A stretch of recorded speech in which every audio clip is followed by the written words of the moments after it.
안녕하세요. 오늘 2부 예배 말씀 나누러 나온 김병관 간사입니다. 제가 시작하기 전에 여쭤보고 싶은 게 있는데, 혹시 주일 예배 설교 시작하기 전에 오늘 설교자가 누군지 다 알고 계신 건가요? 아니면은 이제 대표 기도할 때 이렇게 그죠? 그렇죠. 약간 초콜릿 상자에서 초콜릿 꺼내는 느낌으로 이렇게 설교를 다 들으시는 거네요. 오늘은 무슨 맛일까? 물론 모두들 제일 선호하는 목사님 맛이라는 게 있겠지만, 그래도 꺼내고 나니까 막 간사님 드리고. 그래서 제가 여쭤봤던 이유 중에 하나가, 저는 이제 기도의 능력을 정말로 믿기 때문에 대표 기도 해주실 때 혹시 제가 설교면은 콧물이 잠깐 멈추게 해달라, 설교하는 동안만이라도. 제가 비염이 되게 심하거든요. 지금 주머니에 휴지를 엄청 챙겨오긴 했는데 성령님 도우심으로 설교 때는 또 잘 안 나오더라고요. 근데 꼭 그거를 기도해 주셨으면 좋겠다는 생각에, 혹시나 미리 아시면 그거 한 줄 넣어주시면 좋지 않을까라는 생각을 했습니다. 네. 여러분, 이제 명절이 끝났죠. 명절 끝났습니다. 너무 아쉽습니다. 슬픕니다. 명절에 가족들을 만나는 게 얼마나 좋은지. 정말 애 낳기 전에는 부모님이 이렇게 소중한 존재라는 걸 잘 몰랐었는데, 부모님 오셔서 너무 좋았는데 명절이 끝났어요. 다시 세상으로 돌아와 버렸습니다. 네. 다들 명절 때 어떻게, 성묘는 혹시 다녀오셨나요? 성묘? 성묘 갔냐고 교회에서 물어보면은 약간 좀 뭔가 좀 그래요. 뭐 이상할 거 없고 거리낄 거 없는데, 이게 성묘 갔냐고 물어보면 뭔가 좀 반기독교적인 것 같고 뭔가 좀 유교적인 것 같고 이런 것 같기도 하죠. 근데 한편으로 유교는 또 종교라고 하기엔 좀 애매하니까 별로 우리랑 부딪힐 거 없지 않나라는 생각도 해봅니다. 저는 성묘를 안 갔습니다. 저는 그래도 혹시나 누가 시험 들까봐 저는 성묘를 안 갔는데, 근데 유교랑 기독교랑 되게 느낌 많이 다르다고 생각하시잖아요. 근데 이 유교가요, 우리 기독교랑 또 통하는 부분이 꽤 있다는 거는 되게 재밌는 사실이에요. 왜냐하면 기독교는 반유교적이다라고 생각하기 쉬워요. 왜냐하면 기독교인들이 초반에 이 상반의 도리를 찢어 발기는 쌍놈들이라고 막 목 잘리고 이래 놓으니까, 그 양반들의 미움을 받고 상놈들의 사랑을 받아 놓으니까 이건 완전 유교를 무너뜨리는 종교구나, 이렇게 많이 이미지가 박혀 있는데, 동시에 되게 잘 통하는 부분이 있거든요. 뭐냐면 그 유교가 이야기하는 이상이 또 기독교랑 좀 맞닿아 있는 부분이 되게 많이 있어요. 그래서 유교에 매진했던 선비들 중에서도 기독교로 개종했던 분들이 많았던 거죠. 일단 구원에 대한 부분이 많이 통합니다. 구원에 관한 부분. 공자가 생각하는 그 유교의 이상적인 세상은요, 그 사람 인자 말고 하나, 둘, 셋, 넷 해가지고 쓰는 그 인을 예지할 때 그 인 있잖아요. 그 인인데요, 인은 우리가 좀 쉽게 이야기하면 도덕적 감각 같은 거예요. 도덕적 감각. 무엇이 참된 사람다운 것인가를 깨닫는 감각입니다. 그래서 이 인, 참된 사람다운 게 무엇인가. 그래서 어떤 상황이 왔을 때 사람이 인이 발동하는 거죠. 참된 사람으로서 나는 이 상황에 어떻게 살아야 되는가, 어떤 선택을 해야 되는가, 이것을 깨닫는 게 인이에요. 그리고 그 깨달은 것을 살면은 그게 이제 군자인 거죠. 군자. 그 군자가 개인이면은 자기 삶이, 그리고 군자가 가장이면은 가정이, 그 군자가 통치자라면 나라가 덕을 이루고 평안해진다. 이게 이제 유교적 이상입니다. 인과 그것을 살아내는 사람들과 그 영향력이 만들어내는 아름다운 세상. 어쩌면 되게 쉽게 너무 간단하게 후려친 것 같긴 하지만, 이게 기독교의 샬롬이랑도 되게 비슷하죠. 사람들이 하나님의 진리를 발견하고 그것을 따를 수 있는 존재가 될 때 하나님 통치가 구현되고 이 세상에 구원이 이루어지는 것. 그런데 되게 비슷한 거예요. 구원에 관한 약간 통하는 부분이 있어요. 시대가 다르고 지역이 달랐지만 이렇게 두 종교가 비슷한 길을 발견하고 제시하는 부분이 있다는 점에서, 진짜 이 땅 만물을 통해서 하나님 발견할 수 있다라는 그 바울의 이야기가 많이 공감이 되죠. 근데 이 공자의 가르침에는요, 스스로 이런 내용을 포함합니다. 이 가르침에 한계가 있다고 이야기해요. 뭐냐면 공자는요, 사람이 참된 사람다움, 그러니까 인을 발견할 수는 있는데 살아내는 게 힘들다고 합니다. 그래서 군자는 없고 소인이 많다고 이야기하죠. 공자의 수제자들도요, 공자가 내가 가르친 게 이상한 거 아니지? 라고 하니까 절대 이상하지 않습니다. 다만 사람이 살기에 너무 높은 경지일 뿐입니다 라고 이렇게 이야기하고요, 공자도요, 자기 제자들한테 내 제자 중에 제일 뛰어나다고 생각하는 걔도 군자로는 한 달밖에 못 살 거야 라고 이야기할 만큼, 사람이 진리를 알더라도 그것을 살아내기가 너무나 어렵다는 게 유교에서 공자가 이야기한 한계였습니다. 사람은 인을 알 수도 있고 느낄 수도 있어요. 그리고 살고도 싶어요. 하지만 눈앞의 이익, 욕망, 그리고 이기적인 본성 혹은 세상에서 주는 압력 같은 거에 굴복하게 되기 때문에 사람은 인을 살아내지 못합니다. 마치 사망의 메인 공고한 사람이다 라고 이야기했던 그 바울의 이야기랑 너무 비슷하죠. 그게 사람의 실존이라는 거예요. 기독교의 유교의 공통점이 구원관의 일부에 있죠. 진리를 찾고 따라 살 때 이제 각자의 표현은 다르지만 구원이 이루어진다라는 점에서는 비슷하죠. 그래서 우리 정말 몇 년 전에 읽었어요. 정말 목사님도 요새 종종 히브리서 때 이 내용이 자주 나오게 되더라고요. 그 린위탕 씨의 이교도에서 기독교인으로라는 내용에서도 그 도교, 유교, 기독교가 결국 비슷한 지점은 있다. 구원관이라는 점에서 이 부분은 이야기해 줍니다. 근데 차이점도 분명히 있죠. 한계점이 다른 거예요. 기독교를 제외하고 유교에서는 특별히 진리를 찾는 걸 도와주는 진리의 좌표점까지는 우리가 찍어줄 수 있지만 그까지 다다르게 해줄 수는 없어 라는 한계를 가지고 있다는 게 차이입니다. 근데 기독교는 이 한계를 극복했을지언정 오늘 언급되는 구약의 제사는 똑같이 이 한계를 벗어나지 못해요. 율법이 죄를 인식하게 해줄 뿐 우리의 존재를 변화시키지 못한다라고 했던 것처럼 제사 제도는 율법에 매여 있기 때문에 우리가 어떤 존재고 어떻게 살아야 되고 뭐가 이상이고 까지는 알려주지만 우리가 거룩한 존재가 돼가지고 그것을 살 수 있는 능력까지는 부어주지 못한다는 겁니다. 진리는 알지만 구원까지 가려니까 살아낼 능력이 없다라는 것. 이게 인류가 가졌던 딜레마고요. 세상에 수많은 종교와 사람들이 실존에서 구원으로 가기 위해서 이 능력 이거를 갖추고 싶어서 노력했고 어떻게 해야 갈 수 있는지를 찾아다녔습니다.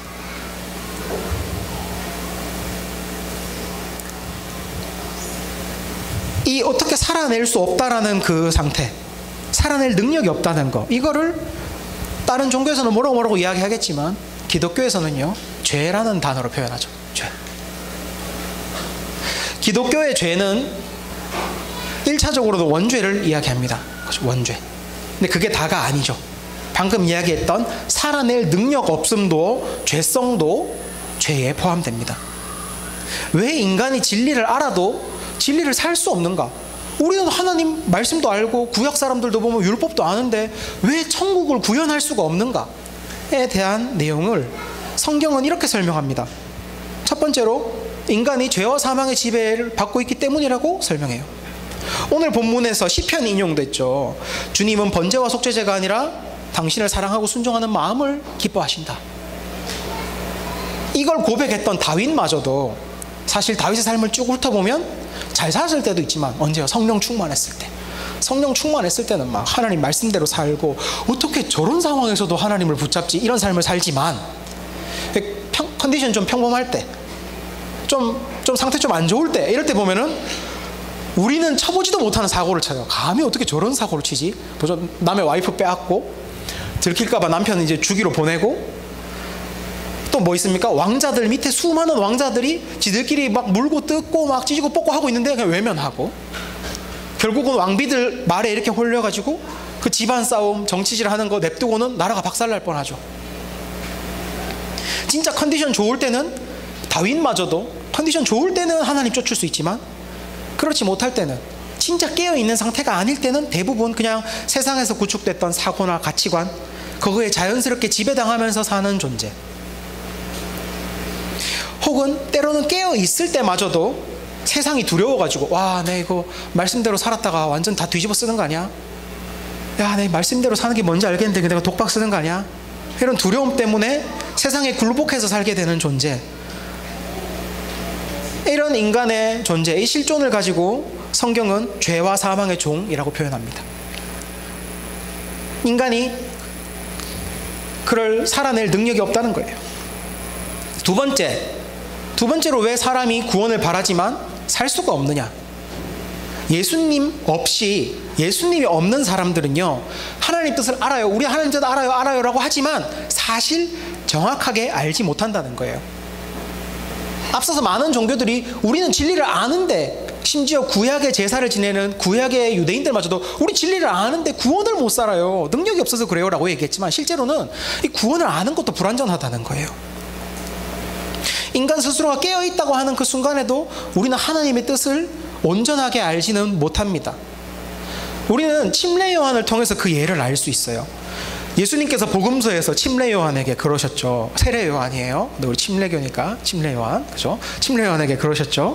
뭐라 그랬어요? 여자가 나온 자 중에 최고로 큰 자다, 이렇게 이야기하셨어요. 근데 동시에 뒤에 또 하나가 붙어요. 뭐예요? 천국에서는 지극히 작은 자보다 얘가 작다. 예수님이 제시하신 크다, 작다의 기준은요, 하나님의 뜻을 명확하게 알고 있느냐 아니냐였습니다. 침례 요한은요, 창세 이래로 하나님 뜻에 대해서 가장 명확하게 알고 있는 예언자였어요. 우리 PPT 한번 보여주실래요? 이런 느낌으로, 이런 느낌. 왜요?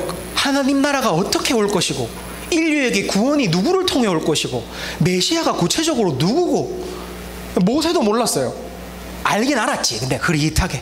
이사야는 자기가 예언서를 썼지만 베드로전서에 뭐라 그래요? 예언자들이 자기들을 위한 예언이 아니라는 걸 알았다 그랬잖아요. 썼는데 뭔지 정확히 몰랐어요. 근데 침례 요한쯤 되니까 뭐예요? 이제 보이는 거예요. 아, 하나님 나라.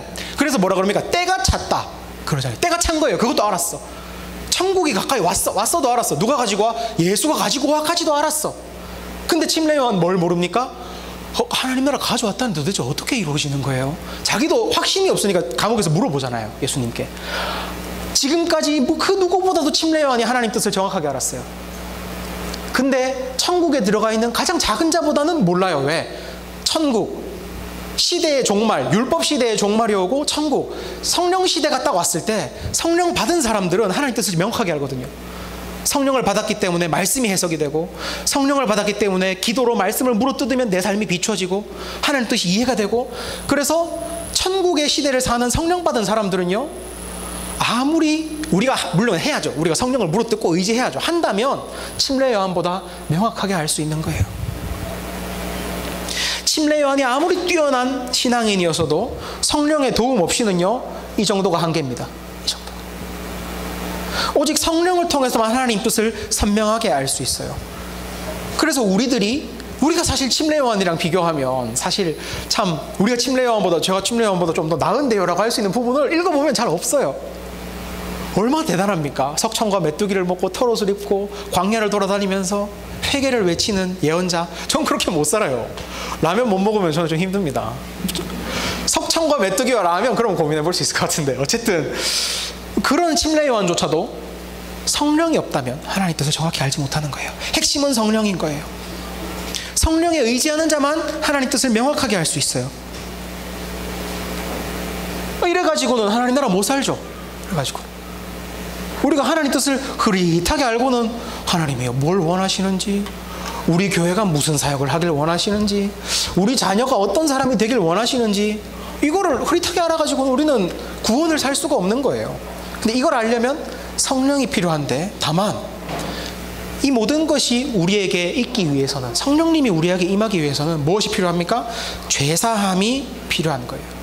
죄사함. 원죄의 문제를 해결해야 우리는 하나님 앞에 설 수 있어요. 하나님 앞에 서게 되면 하나님 무엇을 주십니까? 기다려왔다는 듯이 우리에게 구원을 위한 선물을 주십니다. 선물로 성령님이 우리에게 내려지죠. 성령님이 생기면 우리가 어떻게 되는 거예요? 아까 구원이 무엇인지 정확하게 알 수 있게 될 뿐만 아니라 성령을 통해서 살 능력도 얻고, 그러니까 구원을 살 수 있기까지 연결이 되는 겁니다. 그래서 우리 인류에게 구원을 선물하기 위해, 그러니까 보혈로 덮었다고 그럴 때 때로 많은 사람들이 그냥 우리가 옛날에는 천국 티켓 못 얻은 사람들이었는데 이제는 그냥 이렇게 흰색으로 칠해줘가지고 천국에 들어갈 수 있게 됐어, 이렇게만 생각하는데, 그것이 아니라 이렇게 된 거는 시작일 뿐, 이제 하나님 앞에 설 자격을 얻었을 뿐이에요. 이제 얻었고 가니까 하나님이 우리에게 선물로 성령님을 주셨고, 그럼 이제 천국은 어떻게 만들어가고 구원을 경험합니까? 받은 성령에 의지해가지고 이제 만들어져 가는 거예요. 이걸 해주시기 위해서 예수님이 인류의 죄를 해결하려고 자기 목숨으로 희생제사를 드리신 겁니다. 예수님은 자기 목숨으로 희생제사를 드리면서 원죄를 해결하셨어요.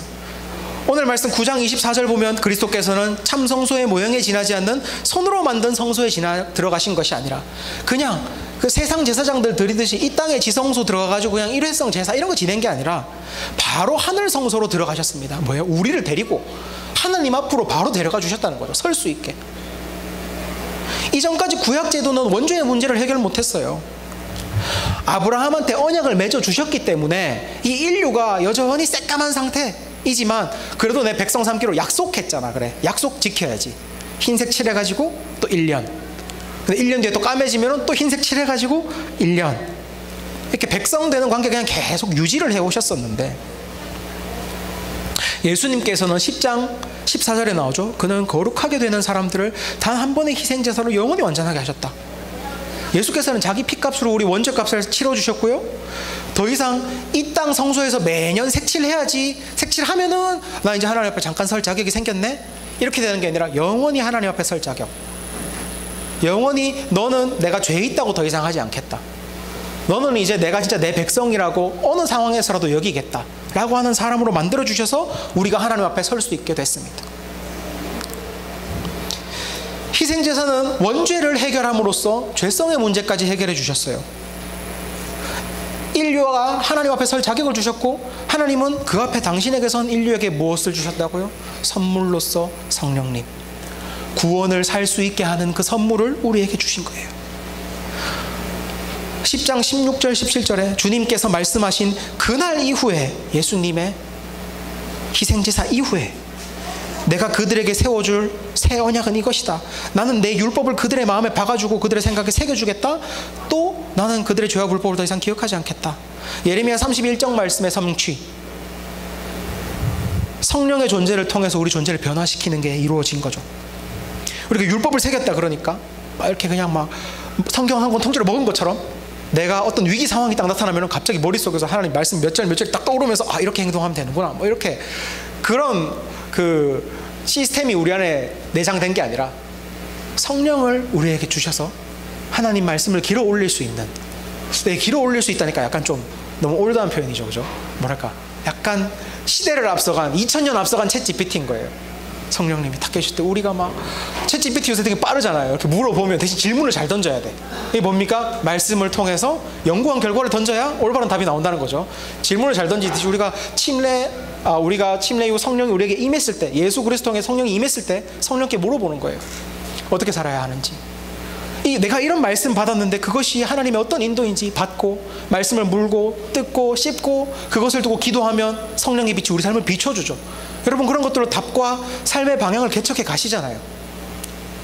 그런 것들이 우리 삶에 생기는 거예요. 그게 율법을 우리 마음에 새기고 머리에 새겨주셨다는 거예요. 원죄의 문제를 해결해 주시고 자격을 주시고 선물을 주셔서 그토록 바라던 구원을 살 수 있게 해주셨습니다. 우리한테 구원의 문이 활짝 열렸어요. 우리는 이제 진리를 알 수 있어요. 저는 이 사실이 되게 놀라웠어요. 제가 제일 놀랐던 게 뭐냐면, 그 대학생 때 BSM 이제 배운 지 얼마 안 됐을 때 제가 말씀을 이렇게 해가지고 했는데, 참 뭐랄까, 이게 이런 연구 결과가 내 머릿속에서 나온다는 게 이해가 되지 않는 거룩한 메시지가 나오는 거예요. 이런 적용점, 한 번도 생각해보지 못한 메시지가 나오는 거예요. 물론 멤버들 앞에서는 이 정도, 이렇게 리더가 이 정도는 이렇게 너희도 열심히 하면 이렇게 될 수 있다 이렇게 얘기했지만, 속으로는 와, 다음 주에 이 정도 포텐이 안 터지면 어떡하지? 그런 게 나오는 거예요. 좀 놀라웠어요. 아, 이게 진리를 알 수 있다는 거구나. 인정할 수밖에 없는 거예요. 이건 내 머리에서 나올 수 있는 게 아닌데. 한 번씩 설교를 할 때, 오늘은 그래도 참 하나님 은혜로 더 준비가 좀 더 잘 된 느낌이지만, 가끔 정말 하나님 은혜가 필요할 때가 있어요. 그때는 진짜 열심히 기도하고 있어요. 보통 준비가 잘 되는 날은 밖에서 준비를 하고 있고요, 오늘은 준비를 어떻게 커버질 수 있는 날이 아니다 싶으면 밖에서 열심히 기도를 하고 있습니다. 근데 하나님이 막 예시, 아니면은 우리 교회에서 이 말씀이 어떤 일을 일으키셨나, 이런 것들을 막 보여주신단 말이에요. 그때 느껴요. 와, 이게 성령을 내 머릿속에 박아주신 거구나. 그리고 기도할 때 그냥 저희 아버지가 좀 이해 못하시는 것 중에 하나가, 말씀은 이해가 간대요. 설교니까 그건 강의처럼 배우는 거잖아요. 근데 기도는 그냥 이렇게 그냥 하는 건데 그거는 어떤 효과가 있냐는 거예요. 그래서 이렇게 막 드디어 아버지께서 복음의 마음의 문이 열리셨나 해가지고 열심히 설명 들으려고 했는데 이렇게 조카가 옆에서 귀여운 짓 해가지고 이렇게 시선을 뺏어가더라고요. 그래서 조카가 예수님 안 믿어가지고. 근데 아쉬웠지만 이해가 안 된대요, 그 사람들. 기도가 도대체 어떤 능력이 있는지. 근데 정말 기도가 내 삶을 바라보게 하고 깊은 부분을 성찰할 때 하나님이 그 부분을 보여주시죠. 어떻게 살아야 할지를 떠올리게 해주시죠. 이런 것들 우리가 이게 뭡니까? 구약시대 사람들은 꿈에도 그리던 것들인데 하지 못하던 것들. 성령 받기 이전 사람들은 이걸 그렇게 하고 싶어가지고 어떻게 해야 되나. 천사들도 궁금해했어요. 어떻게 그런 구원이 이루어지나. 근데 우리는 이게 되는 거예요. 이 일상적인 일로 말씀을 연구하고 기도한다는 일상적인 일로 이게 됩니다. 우리는 하나님의 구원을 알 수 있고요, 하나님의 뜻을 알 수 있고요, 누릴 수가 있어요. 얼마나 놀라운 일입니까? 저는 이것들을 생각하면요 약간 전율을 합니다.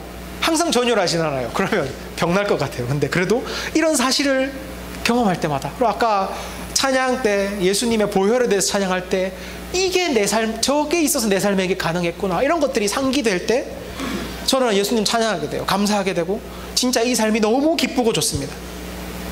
진짜 구원받은 삶이 이거구나.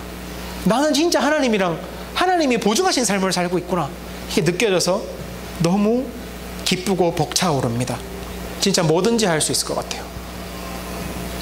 그런데 말입니다. 많은 신앙인들이요 이 사실을 그렇게 기쁘거나 감사히 여기지 않을 때도 많은 것 같아요. 이렇게 생생하게 구원을 체험할 길을 열어주셨는데, 아마 저기 나오는 모세, 이사야, 침례 요한이 이 모습을 봤으면은 아유 저놈 새끼들 저 귀한 거 모르고 이럴 거예요. 그죠? 어제 리더들이랑 그 얘기했어요. 솔직히 우리는 우리나라가 경제적으로 부유한 나라의 복을 누리고 있다는 거 모르잖아. 왜냐면 우리는 한강의 계적 이웃 세대니까. 할아버지 할머니들이 얼굴 보고 얼마나 쌍욕하겠어. 저놈 새끼들 저거 귀하게 자라가지고 귀한 줄 모른다고. 아마 저 세 분이 보면 우리한테 그렇게 하고 있을 수도 있어요. 저놈 새끼들 저것들 처음부터 성령 가져가지고 저거 얼마나 귀한 줄 모르지. 우리는 저거 받으려고 그렇게 개고생했었는데, 이렇게 할지도 모른단 말이에요. 이렇게 귀한 건데도 우리는 어쩌면 처음부터 이게 너무나 당연스럽게 가지고 있었기 때문에 귀한 줄 모르고 사는 사람들이 있어요. 귀한 줄 모르고 사는 사람들. 그리고 이게 진짜 신앙의 길이고 2000년 전에 새롭게 제시된 신앙의 길이라는 걸 모르고 2000년 전에 제사 지내는 거를 지금도 교회에서 답습하고 있는 사람들도 있습니다. 그 구약 제사 제도처럼 교회 예배 드리고 교회 다니는 거예요. 진짜 너무 슬프죠. 예수님의 피값도 헛되게 하는 거고 기껏 모셔놓은 성령님도 근심케 하는 일이잖아요. 이런 신앙생활이 뭘까? 제가 한 몇 개 찾아보다가 2개 정도로 뽑아봤습니다. 첫 번째로는요, 여전히 구약 제사 지내듯이 교회의 죄사함 때문에 다니는 분들이에요. 죄사함. 교회의 포커싱이 죄사함에 꽂혀 있습니다. 구약 제사 제도의 가장 큰 특징이 죄사함이죠. 죄를 사함받고 하나님 백성 삼아주세요. 그래서 다시 하나님 백성 신분 유지하고. 우리 시대에도 여전히 죄사함 때문에 교회 다니는 분들이 계셔요. 매주 와가지고 하나님 앞에 죄만 고백하는 분들이 있습니다. 1년 365일 무너져. 대단하죠. 아직도 무너질 게 남았다니. 야, 얼마나 높은 삶을 사시는 분이셨을까. 맨날 죄송하다는 기도만 드립니다. 죄를 고백하고 죄사함 받고. 이게 신앙생활의 대부분. 물론 우린 살면서 죄를 짓게 되죠. 실패하고 실수할 때 있어요. 그리고 회개하라고 가르치고 하나님은 회개하는 자들을 귀히 여기십니다. 근데 문제는 목적이 다른 거예요. 목적. 뭐 때문에 회개합니까? 죄 지은 거 죄사함 받으려고 우리가 회개하는 겁니까? 죄사함은 이미 완성됐어요. 죄사함은 예수 그리스도를 통해 이미 완성됐다고요. 그럼에도 우리가 더 회개하는 이유는 무엇입니까? 이제 치고 올라가기 위해서잖아요. 구원을 살기 위해서 회개하는 거거든요. 살기 위해서. 저는 한 번씩 이렇게 진짜 많지는 않아요. 근데 없지도 않아요. 저 오늘 2부 설교라서 약간 마음이 편했어요. 1부였으면 내 이 얘기 못했어. 녹화가 되는데. 근데 그런 분들이 있을 수도 있다라고 가정해 봅시다. 말도 안 되는 소리죠. 저는 가끔 제가 그런 생각합니다. 가끔씩 원통을 하자고 연락이 오면요, 사실 원통을 하자고 연락이 오면 기대가 되거든요. 왜냐하면 보통 저한테 먼저 원통을 하자고 연락 오는 사람 잘 없으니까. 보통은 제가 우리 원통 할까요? 이렇게 물어보지 먼저 오진 않아요. 오면은 기대가 돼야 되는데 걱정이 돼요. 오늘은 또 어떤 사건이 날 부를까? 오늘은 또 어떤 죄를 지으셨을까? 어떤 죄 고백을 하실까? 나는 신부님이 아니라서 고해성사도 못 해주는데 어떡하지? 매번 회개해야 된다고 와서 이야기하시는 그분들, 하나님 진짜 대단하시다는 걸 그때 또 느끼죠. 나는 이렇게 한 번씩 만나서 1년에 한 대여 번 만나서 이 얘기 들어도 힘든데 하나님 어떻게 365일 저 옆에 함께 계시면서 이걸 들으면서도 여전히 사랑하실까? 역시 하나님이다, 이런 생각도 하는데, 근데 이런 신앙은 진짜 큰 착각을 하고 있는 거예요. 우리 죄사함 때문에 교회 다니는 신앙 보고 반쪽짜리 신앙이라고 많이 이야기하죠. 반쪽 신앙. 죄사함은 반쪽이고 성령을 따라 살아내는 게 나머지 반쪽이다. 이게 다 있어야 된다, 이렇게 얘기하죠. 근데 히브리서에 따르면 명확하게 얘기하면 죄사함 때문에 교회 다니는 거는요, 회개 때문에 다니는 거 말고, 회개가 필요한 거 말고 죄사함을 목적으로 교회를 다니는 건 반쪽짜리 신앙이 아니라 2000년 전의 옛날 신앙인 거예요. 2000년 전 신앙. 그 옛날 성령 오시기 전에 구약에서 죄사함 제사를 지나야 했던 그 시절의 그 제사를 자기는 예배로 대신 드리고 있는 거예요. 대신. 종교적으로 보일 수는 있는데 영적으로는 하등 무의미한 신앙생활이 되는 거죠. 오늘 말씀에서 아까 얘기했잖아요. 하늘 성소로 우리를 데려가서 하나님 앞에 서게 하셨다고. 이미 우리 죄를 그때 사하여 주셨어요. 죄사함이 완료됐어요. 예수 그리스도의 보혈로 하나님 앞에 서는 존재가 됐고, 그 증거가 뭡니까? 우리가 죄사함을 받았다는 증거가, 아까 죄사함이 있었기 때문에 뭐 선물 받았다 그랬잖아요. 성령님. 우리 안에 성령이 계시다는 그 자체가 이미 우리는 죄사함 받았다라는 증거인 거예요. 왜? 순서상 죄사함 이후에 설 수 있고 선자들에게 선물을 주시고 그들이 구원을 살 수 있으니까 죄사함 없이 성령이 있다라는 게 말이 안 되거든요. 우리 구약시대의 제사는, 구약시대 예배 드리는 건요, 죄사함 목적 맞아요. 왜? 죄 문제 해결 못했으니까. 죄사함 받아야 백성 자격이 생기니까. 하지만 우리 시대 신앙생활은요, 우리 시대 교회는요, 죄사함이 목적이 아닙니다. 죄사함은 완료됐고요, 이제 성령을 쫓아서 구원을 사는 게 목적이 돼야 되는 거예요. 회개는요, 죄사함의 조건이 아니에요. 우리 시대에는 회개는 죄사함의 결과고요, 죄사함이 있었기 때문에 우리가 회개가 가능한 거고요, 우리가 교회에 와서 회개하는 이유는요, 아까 얘기했듯이 백성 신분을 획득하기 위함이 아니라 이미 우리는 백성인데 백성으로 잘 살고 싶으니까 바닥치면 안 돼, 구원을 살자, 이 꺾어서 돌아가는 행위가 회개인 겁니다. 2000년 전 성령님이 오시고 우리 신앙생활은 완전히 바뀌었습니다. 더 이상 나는 죄인이야 움츠러들어 있고, 난 죄인이라서 잘 살 수 없어, 나는 하나님 앞에 설 자격이 없어, 나는 뭐 사역할 그럴 가치가 없는 사람이야, 난 사랑받을 수 없어, 교회 나가기도 부끄러워요, 저는 아직 죄의 문제가 많아서요. 끝났다는 거예요. 지금 나아올 차례예요. 지금 중요한 건 뭡니까? 사는 거. 그 성령님 의지에서 사는 거.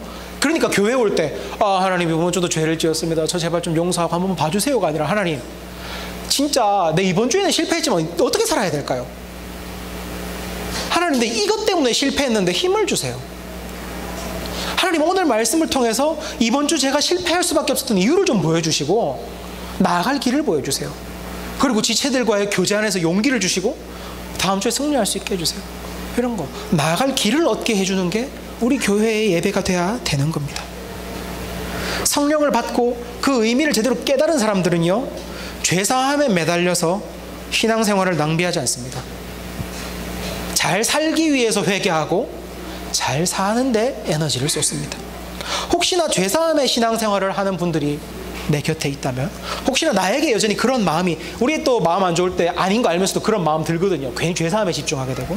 그런 마음이 든다면 시대가 변했다고, 이제는 구원을 살 수 있는 시대를 열어주셨으니까 우리가 지금 그 열어주신 시대를 살아야지, 아직도 그러고 있으면 예수님 우리 답답해 하신다고 알려주시고, 구원과 신앙생활에 대한 오해를 벗겨주시고, 희생제사를 힘입어서 제대로 살아가야 됩니다.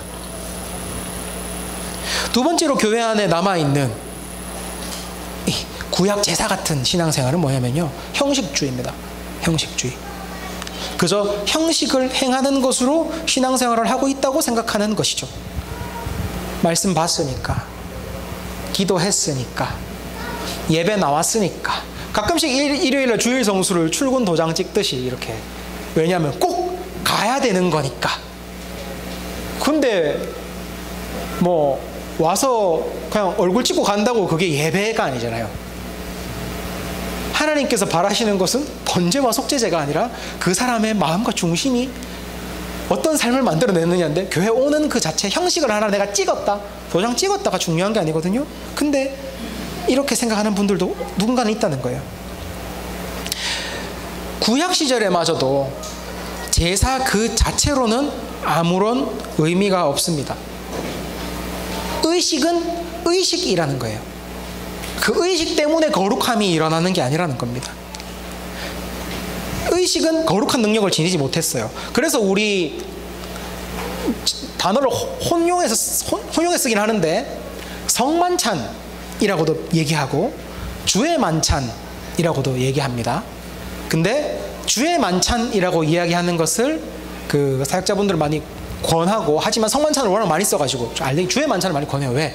우리가 주님의 살을 뜯고 피를 마시는 그 행위가 주님께서 하셨던, 주님께서 제자들과 하셨던 그 만찬을 기억하고 그 의미를 되새기기 위해 하는 거기 때문에 주의 만찬이라는 이름을 쓰자는 것이고, 또 성만찬이라 그러면 마치 이 의식 자체가 뭔가 파워풀한 뭐가 있는 것 같은 느낌이 들기 때문에 성자 대신에 주의 만찬이라고 부르자고 이야기하는 거예요.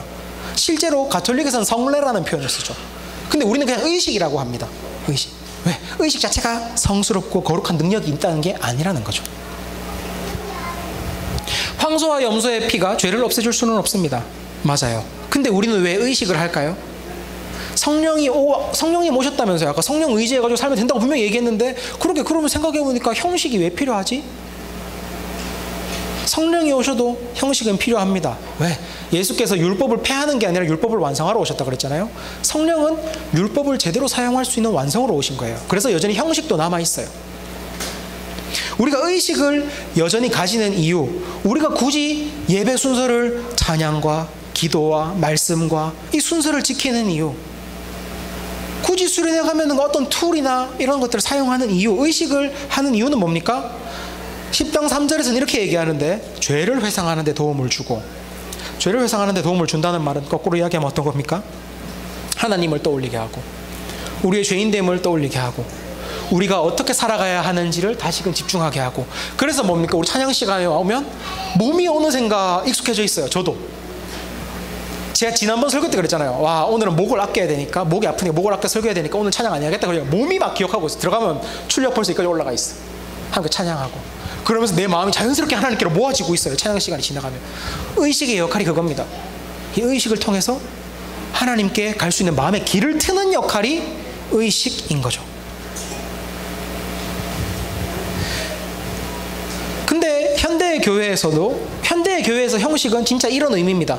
이 자체가 우리를 하나님께 데려다 주는 게 아니라 하나님께로 우리가 가기 위해 익숙하게 닦아놓은 길인 거예요. 이 길에 올라오면 우리가 좀 더 쉽게 하나님한테 갈 수 있으니까.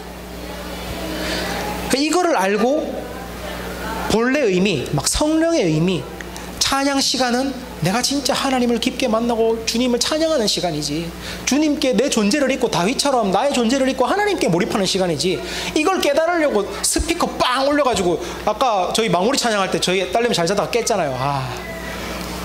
근데도 왜 그렇게 합니까? 그게 우리를, 하나님 앞에 우리를 잊고 막 그 높은 소리가 우리 귀를 아프게 하는 게 아니라 성령님 요동치게 하셔가지고 하나님 앞에 우리 데려가거든요. 그래서 그렇게 하는 거거든요. 근데 이걸 잊는 교회가 많아요. 그냥 형식에 치중하는 데도 많아요. 우리 형식주의 그러면 제일 대표적인 게 뭐예요? 하나님 뜻에는 별 관심 없으면서 그냥 껍질을 이쁘게 만드는 거예요. 예를 들면 찬양팀 규모를 더 크게 키우고, 세션과 시스템을 멋진 걸로 만들고, 설교할 때 막 이렇게 막 방송 나간 뒤로는 수위 조절해야 하는데 어쨌든 이런 것들 이렇게 이걸 뭐 이렇게 말로 네 형식에 치중하는 거 말 그대로 형식에 치중하는 거 그런 거 보고 우리는 형식주의라고 비판하죠. 그런 거 보고 우리는 막 뭐라고 이야기합니까? 아이고 안식일이 사람을 위해 있지 사람이 안식일을 위해 있나? 아이고 뭐가 중요한지 모르는 사람들 이렇게 비판합니다. 대표적인 형식주의는 우리는 잘 발견할 수도 있고요. 거기에서 그 위험성을 알기 때문에 그걸 조심하기도 하고요. 잘 범하지 않아요. 그런 형식주의는. 근데 우리 안에 스며든 형식주의는 더 교묘하고 더 은밀합니다. 우리 교회 안에도 형식주의가 있을까요? 저는 있을 거라고 생각합니다. 구약 제사 제도의 본질도 사람들의 마음을 하나님께 인도하는 도우미였죠. 도우미. 이 형식은 도우미인 거예요. 그러면 불변하는 하나님의 뜻을 섬기기 위해서 도우미들은 그때그때마다 방법을 바꾸어 나가야 됩니다. 길 안내하는 도우미 어떻게 해야 됩니까? 젊은 사람들이면 핸드폰 보여주고 이렇게 하는 게 좋아요. 괜히 그분들한테 친절하게 해가지고 네 뭐 이렇게 하면 귀찮아가지고 이렇게 되죠. 핸드폰 보여주고 가면 돼요. 할아버지 할머니시면요 조금 더 연세 많은 분들이면요 네 이렇게 하시고요 저렇게 하시고요 그림도 보여드리고 더 자세한 방법을 알려드려야 돼요. 애기들이면요 엄마 아빠를 찾거나 아니면 직접 데려다 줘야겠죠. 똑같은 뜻을 실천하려고 그래도 상황마다 방법은 바뀌어야 되고 도우미는 항상 그 폼을 다르게 입어야 됩니다. 시대가 변하면서 사람들이 하나님을 더 잘 찬양할 수 있도록 복음성가에서 CCM으로 비율을 조절했던 것처럼 처음에는 사탄의 악기들이 이 시대에는 진짜 하나님에게 들어갈 수 있는 비트를 열어주는 친구들이 된 것처럼 도우미는 계속 바뀌어야 돼요. 우리 교회가 다음 세대라는 뜻에 주목하기 위해서는 하던 사역을 계속하는 것뿐만 해서는 안 되고 우리의 나이, 우리 교회의 규모, 사역자들의 역량, 숫자 이런 기타 등등 바뀌어가는 환경에 따라서 새로운 사역을 일으키기도 해야 되고 하던 사역을 내려놓기도 해야 되는 거죠. 하나님의 뜻을 바라보고 있다면 형식은 그에 맞춰서 바뀌어야 됩니다. 굳어지는 것은 뜻이고 변할 것이 형식이죠. 하지만 형식이 굳어지면요 그게 형식주의입니다. 형식이 굳어져가지고 그거를 하면 하나님 뜻을 하고 있다고 생각하면 그게 형식주의입니다. 우리 교회 안에도 그런 의미로는 형식주의가 있을 수도 있어요. 바울산지에 제가 있는 산지에 로움숲이라는 숲이 있고 거기 숲지기가 허민 형제입니다. 아마 이번 전체 예배 때 그 10년 섬긴 리더들 할 때 이렇게 나왔던 좀 이렇게 좀 슬림하고 코가 저보다 조금 더 큰 형제가 바울산지의 1코 그 형제가 허민 형제인데 제가 2코예요. 슬픕니다. 네, 그 형제가 있는데요. 그 형제랑 이 형식주의에 대한 이야기를 숲지기 모임에서 같이 했어요. 우리 교회가 몇 년 전에 좀 지났지만 한 자매가 먼저 그 병으로 하나님 곁으로 떠났죠. 그때 제가 하나 후회했던 게 있어요. 왜냐면 그때는 저도 아직 월급이 지금보다 훨씬 적을 때였고 그리고 뭐 11조나 이런 것들은 떼놨지만 구제연금을 따로 막 이만큼씩 떼서 모으거나 그러진 않았거든요. 근데 이제 암으로 투병하면서 생활이 너무 어려워지니까 정말 많이 후원하고 싶은데 저는 학교 선후배였거든요. 더 그런 마음이 들어서 참 돕고 싶은데 뭐 있어야 돕죠. 없는 거예요. 모아놓은 게. 그래서 그 일이 다 끝나고 나서 생각했어요. 모아야겠다. 구제도 미리 좀 떼서 모아놔야겠다. 그냥 우리 그 약정헌금 때 구정헌금 넣는 거 말고 갑자기 큰일이 터질 수도 있으니까 그걸 따로 떼놔야겠다 해가지고 따로 그걸 떼서 이렇게 해야겠다는 생각을 했어요. 그걸 숲지기 모임에서 나눴어요. 그랬더니 허민 형제가 그걸 더 키웠어요. 그때는 아직 그 로움숲이라는 숲이 지금은 90% 이상 직장인이 된 숲인데 그때는 대다수의 취준생 그리고 소수의 사회초년생으로 구성된 숲이었거든요. 돈이 없잖아요. 그러니까 자기들도 교회에 어떤 어려움을 겪는 지치들이 생겼을 때 도우려니까 없어. 우리가 숲 회비를 모아가지고 매달 그 숲 회비에서 구제 항목을 만들어 놓자. 그러면 우리도 좀 어느 정도 모아가지고 도울 수 있지 않을까. 그들은 돈이 없으니까 학생 졸업은 했지만 직장이 없는 친구들이니까 우리 숲 회비라는 제도를 만들어가지고 거기서 구제 항목을 만들어서 꾸준히 모아서 큰일이 생기면 거기 쓰자 이런 얘기를 한 거예요. 그리고 몇 년 했어요. 몇 년 동안 지금까지 계속됐어요. 그리고 실제로 진짜 많은 덕을 이뤘어요. 무슨 일이 있으면 그 구제헌금을 사용하고, 구제 항목 집행하겠습니다 하면 지체들이 좋습니다 하고 집행하고. 근데 2024년이 되니까 얼마 전에 이제 그런 얘기를 꺼냈습니다. 제가 숲지기 모임에서 우리 숲회비 제도에서 구제 항목은 없애자. 숲회비 제도에서 지금까지 잘 사용하고 있던 그 구제 항목은 좀 없앴으면 좋겠다라고 이야기를 했습니다. 물 한 잔만 마시겠습니다.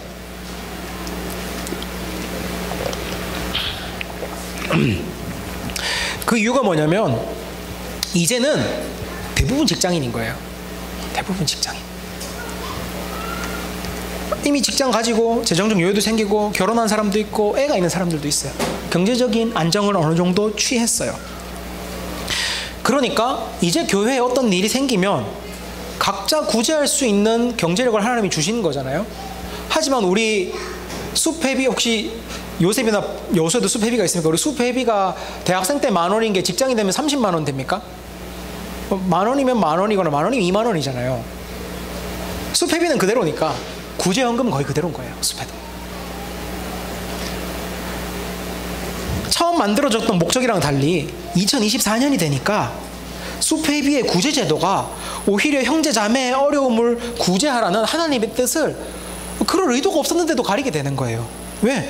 개인적으로 섬길 때보다 금액도 훨씬 적고, 무엇보다 어려움이 생겼어? 그럼 숲회비에서 지원하자. 끝이 돼버리는 거예요. 그 제도가 없으면 우리가 어떻게 됩니까? 어려움이 생겼어? 하나님 마음의 부담도 주시고, 그 지체와의 사랑의 관계들이 떠오르게 하시고, 말씀의 책임감도 주시고, 안타까운 마음, 생각, 기도, 거기서 이루어지는 진심 어린 후원과 또 배우자의 트러블, 이만큼 하면 어떨까? 조금만 줄이면 어떨까? 우리 트러블이 이거 이만큼 하면 어떨까? 더 해야지. 우린 이런 트러블이죠. 그죠? 네, 트러블. 이것들을 통해서 거기서 무엇이 이루어지는 거예요? 하나님을 향한 진정한 순종과 하나님께서 바라셨던 구원이 그렇게 일어나고 있는 건데, 그 순간이 우리의 제도가 그냥 어려움이 생겼어요? 제도, 지원? 이렇게 돼버렸기 때문에 제도를 없애자라는 얘기가 나왔어요. 그런 구제가 계속된다면 하나님 기뻐하시지 않으실 거예요. 그런 구제는 천국에서 이야기하는 구제가 아닐 거예요. 하나님은 우리의 마음이 하나님께 순종하고 형제의 삶을 자기 삶처럼 여기는 그 과정들을 통해서 진짜 뜨거운 눈물이 돈이 돼서 글로 흐르기를 원하시는 거지, 그냥 번제와 속죄제 자체를 기뻐하시는 분이 아니니까요. 하나님의 뜻이 실현되는 곳은 성령을 통해서 성령의 감화가 일어나고 성령의 말씀의 인도를 받고 그것으로 결단한 자들의 삶을 통해서 하나님 나라가 이루어지는 거지, 좋은 제도와 세련된 프로그램으로 만들어지는 게 아니라는 걸 사실 우리 모두가 알고 있습니다. 그런 의미에서 형식주의는 우리 교회 안에도 있습니다. 다음 세대를 위한 사역을 하고 있다고 하지만 어느샌가는 그게 그냥 사역 그 자체가 형식이 되어 있을 수도 있습니다. 그래서 어쩌면 분별하기가 더 어려울 수도 있습니다. 왜? 겉으로 보기엔 다 열심히 하나님 뜻 쫓아서 헌신하고 있거든요. 오히려 후자가 더 헌실적일 수도 있어요. 은밀한 형식주의는요, 열정적으로 사역하면서도 하나님 뜻과 구원에서 우리를 멀어지게 만들어요. 그래서 더 위험합니다. 하지만 변화된 존재들은 형식주의에 사로잡히지 않습니다. 그들은 어느 순간 캐치합니다.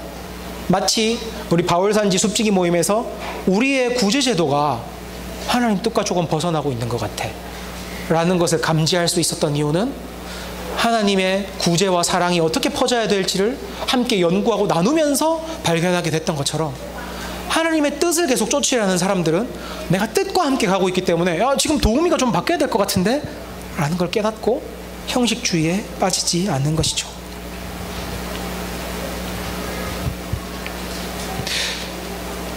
우리가 성령에 의지하고 하나님의 뜻을 쫓는 삶을 꾸준히 살아야 됩니다.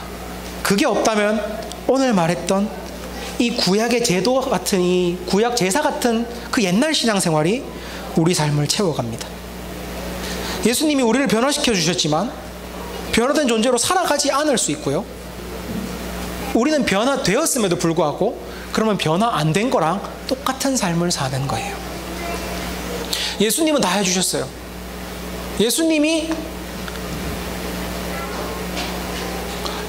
컵의 반을 채워주셨습니다. 중요한 건 이제 뭐예요? 누가 나머지를 채워야 되는 거예요? 우리가 채워야 되는 거예요. 어떻게 채울 수 있습니까?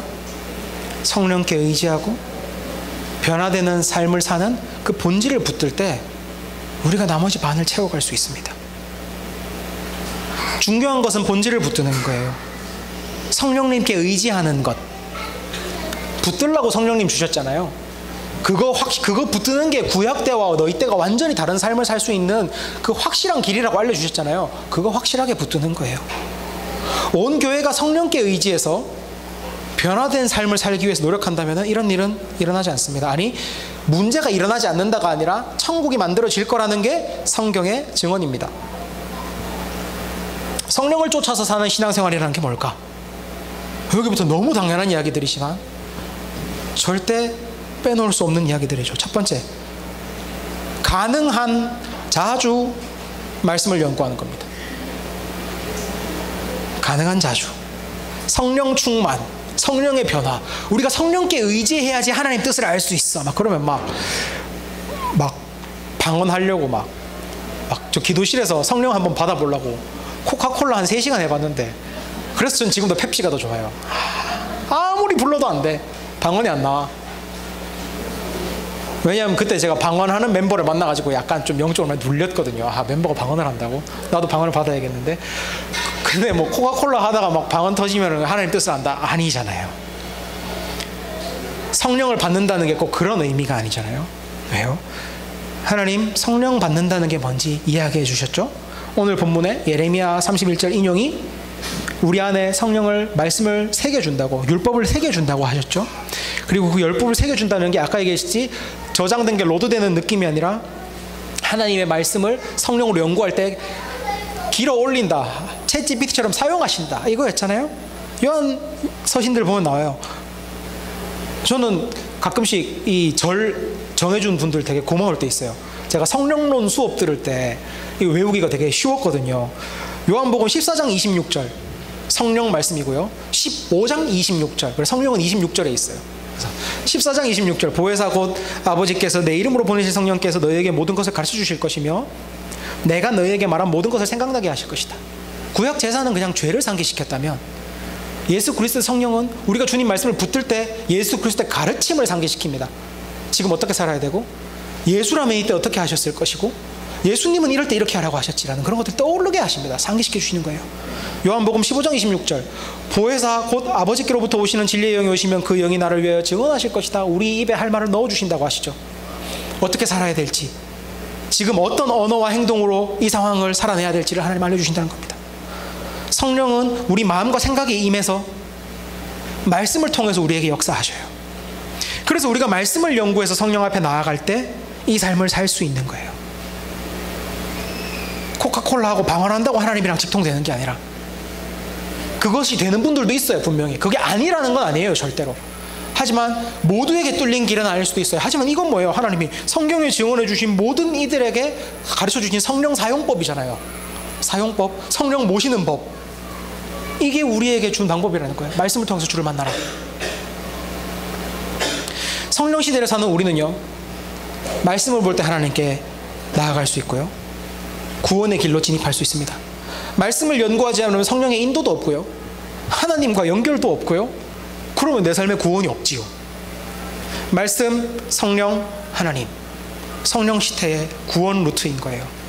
그리고 가능한 자주 말씀을 씹어야 됩니다. 하나님과 직통 연결이 돼 있어도 이게 자주 갈고 닦아야 되잖아요. 자주 갈고 닦으면 20대 혈관처럼 빵 뚫려가지고 팍팍 간단 말이에요. 근데 일주일에 그냥 잘 안 닦고 주일에 한 번 설교 들으면은 이렇게 막혀 있으니까 오면은 고혈압 때 나누면 안 돼.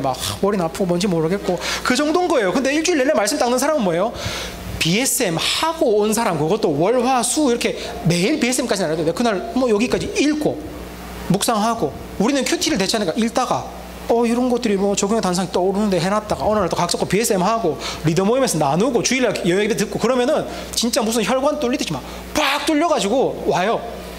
내가 심지어 생각지 못했던 부분까지 하나님 연결시켜 주셔가지고 이걸 막 지체들한테 나누고 싶고 막 약간 기대가 되고 또 괜히 또 집에 더 잘 살고 싶은 마음도 들고 막 그런 게 생겨요. 근데 일주일에 한 번 들으면요 당장 지금 눈앞에 설교도 무슨 말인지 잘 모르겠어요. 막히는 거예요. 성령의 능력으로 변화를 맛보기 위해서는요 말씀을 가능한 자주 연구하고 묵상해야 됩니다. 두 번째로 성령을 쫓아 산다는 게 뭘까? 저희 바울산지가 제가 봤을 때 여기 조금 약한 부분인데요, 바로 기도하는 거예요. 기도하는 거.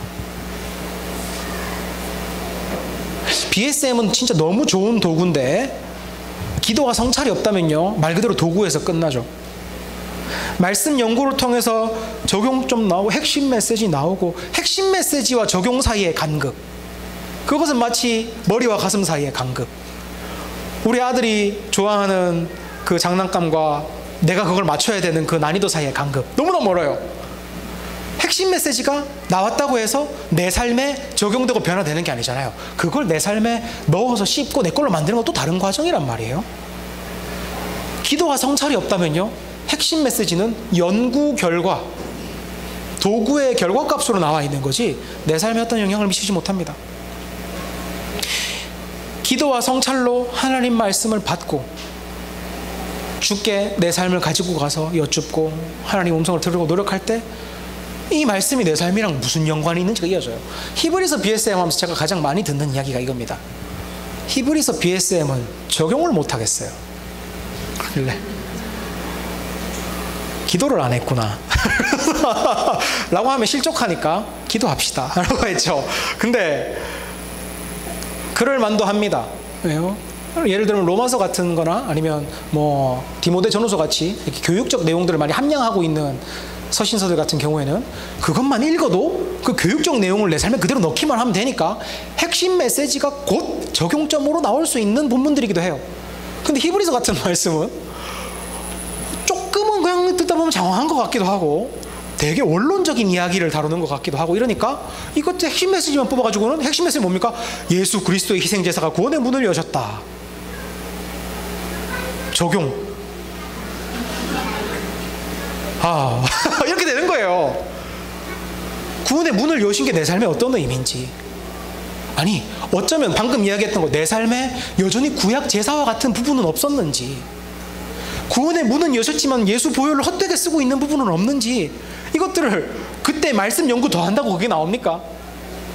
이제는 내 삶을 들여다볼 때인 거예요. 내 삶을 하나님께 가져갈 때인 거예요. 하나님 구원의 삶을 저희에게 오늘 말씀하셨는데 이게 저의 삶과 어떤 연관이 있습니까? 이 말씀 분명히 의미 없이 저에게 주시지 않았을 텐데 어떤 것이, 이 말씀 중에 어떤 것을 저에게 보여주시려고 그러셨습니까? 그 기도, 하나님 말씀 듣는 시간, 그것들이 우리에게 적용점을 만들어내죠. 더 깊이 나오는 거죠. 교회가 세상을 이기는 이유 들어보신 적 있어요? 교회가 세상을 이기는 이유? 누가 그러더라고요. 교회에는 낙하산 타는 특공대가 많아가지고 세상이 이길 수가 없다. 그죠? 적용이 다 낙하산이래요. 둘 중에 하나래. 어떤 설교를 들어도 적용, 기도해야겠다. 두 번째 적용, 말씀 봐야겠다. 조금 더 성숙한 사람, 기도하고 말씀 봐야겠다. 다 그거라는 거예요. 그러면 창세기부터 요새 요한계시록까지 왜 있어? 그냥 다 그거지. 그거면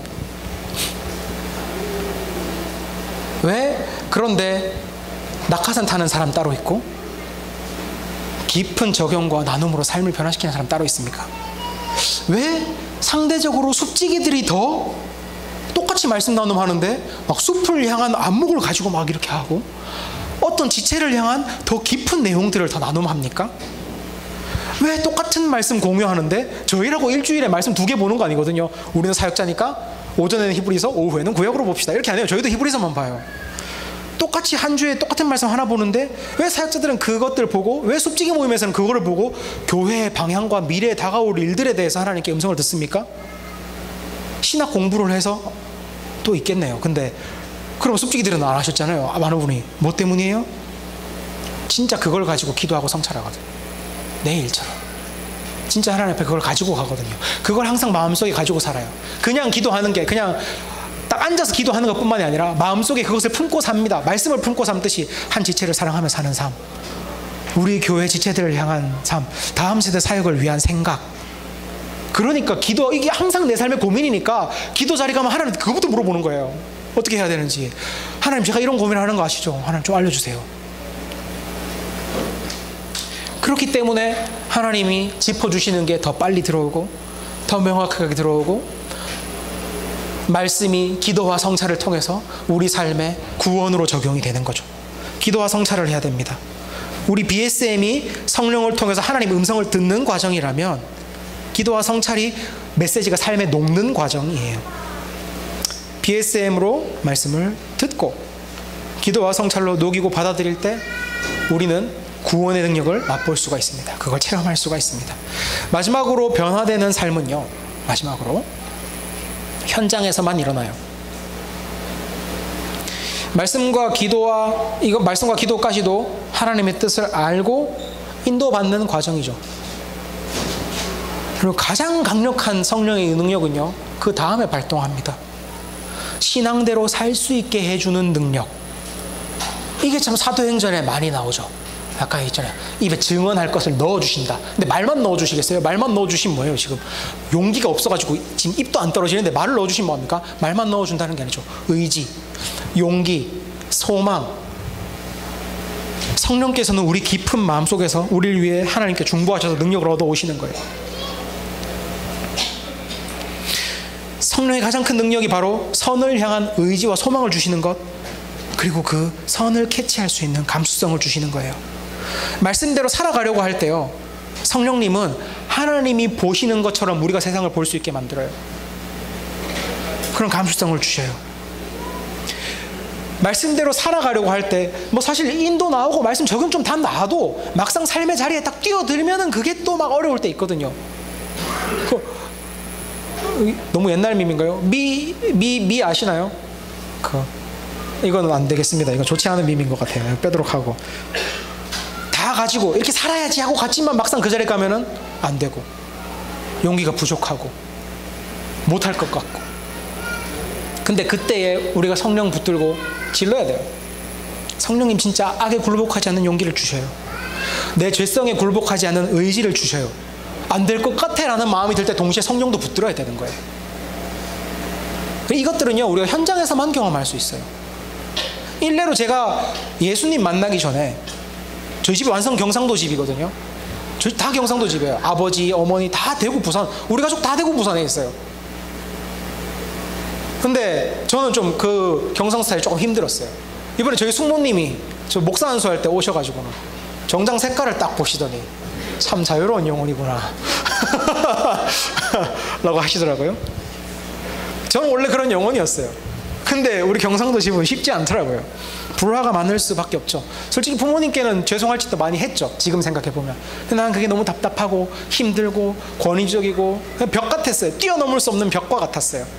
그래서 되게 일찍 학생 때부터 기숙사 뛰쳐나와가지고 집에 안 들어가면 살았고, 대학생 되면은 이제 그때부터 그냥 1년에 설에 한 번, 추석에 한 번, 그래도 양심은 있어서 용돈 떨어질 땐 안 갔어요. 그때 내가 알바해야지. 여기 1년에 2번 부모님 안부를 여쭈면서 기분 좋으면 생신 때도 한 번 가고, 이 정도로 그냥 살아왔었는데, 예수님과 함께 계속 하면서 우리 집을 향한 구원의 마음을 계속 주시고, 저희 집에 아무도 예수 안 믿거든요. 구원의 마음을 주시고, 이거 내가 집에서는 전혀 그리스도인으로 살고 있지 않구나, 집에서는 완전 세상 자녀보다 더 나쁜 놈으로 살고 있었구나 라는 것들을 깨달으면서 바꿔가야 되는데, 얼마나 넘어설 게 많습니까? 갑자기 착한 아들 되면은 부모님 걱정하실 거 아니에요. 이놈이 죽을 때가 됐나 그럴 거 아니에요. 그럴 수도 없고, 막상 하자니 내 이 안면이 제가 그렇게 또 두껍지가 못해요. 그리고 나도 배워온 게 경상도 집에서 배워서 그런지 집에만 가면 나도 경상도야. 가가지고 그거 3개면은 대화 다 되잖아요, 아들들은.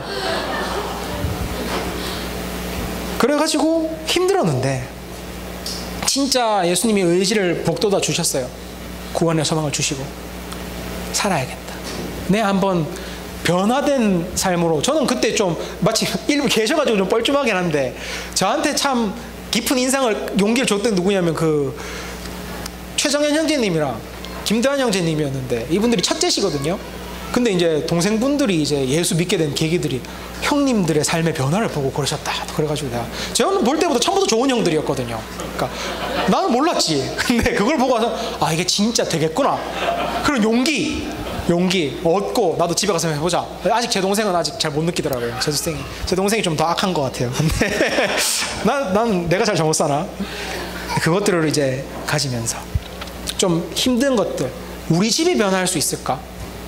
내 자존심을 넘어설 수 있을까?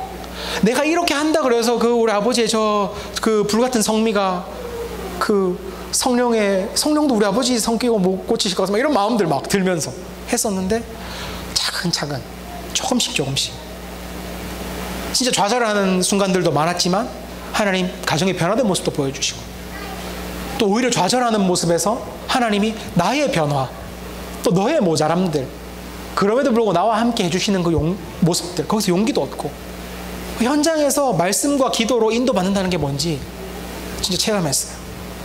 이번에는 다 오시잖아요. 이제 뭐 교회에서 뭐 있다 그러면 일단 다 오시거든요. 그래서 단지 문제는 뭐냐면 이제 행사가 있어야 오셔. 매주 행사가 있으면은 그냥 전도한 거나 다름없는데라는 생각은 하지만 제가 너무 힘들잖아요. 그러면 네 많이 바뀌셨어요. 많이 바뀌셨고 부모님 친구들 곁에 계시는 분들 중에 교회 다니시는 분들이 이제 그래도 많이 니네 엄마 아빠 많이 변했다 이런 이야기 하시고 예수 따라서 살아갈 때 우리가 진짜 성령님의 능력과 변화의 힘을 체험하게 돼요. 구원의 역사가 우리 시대는 살면 되는 시대구나. 진짜 우리 시대는 살 수 있는 시대구나라는 걸 알게 돼요. 그리고 우리도 구원을 나도 살 수 있는 사람이구나라는 확신을 가지게 됩니다. 말씀 보고 기도하고 살아가라. 그걸로 되냐? 진짜 이렇게 단순한 걸로 됩니까? 됩니다. 이게 예수께서 피로 사신 구원의 길이에요. 너무도 단순해 보이는 이 길이요 세상 다른 모든 종교들이 꿈에도 가지고 싶어 하던 방법이고요 천사들도 궁금해했던 비밀입니다. 단순하다고 무시하지 마십시오. 방법이 쉽다고 깊이가 없고 능력이 없는 건 아니에요. 성령님이 증명하신 확실한 구원의 방법입니다. 수많은 사람들이 이렇게 변화해왔고요 우리 교회도 이렇게 세워졌잖아요. 우리가 뭐 특별한 프로그램, 특별한 제도, 막 시대를 앞서가는 어떤 뭐 이런 게 있어가지고 우리 교회가 세워졌습니까? 말씀을 붙잡는 삶, 인도, 기도와 성찰, 그리고 성도들의 변화된 삶이 쌓여서 된 게 우리 교회잖아요. 이 정도면 본질의 힘이 증명되지 않았습니까? 그리고 본질을 붙들고 삽시다. 우리 교회가 앞으로 쭉 붙들고 살 거는요 오직 성령께 의지한다. 말씀과 기도로 뚫는다. 그리고 그 삶에서 물러서지 않는다. 그걸 붙들고 살다면 우리는 구원을 경험하는 교회로 계속 살아갈 것입니다. 이 본질 붙들고 이미 변화된 존재로 살아가고 계신 모든 교회 지체분들, 우리 같이 끝까지 이런 천국교회 세워가는 삶 살기 원합니다.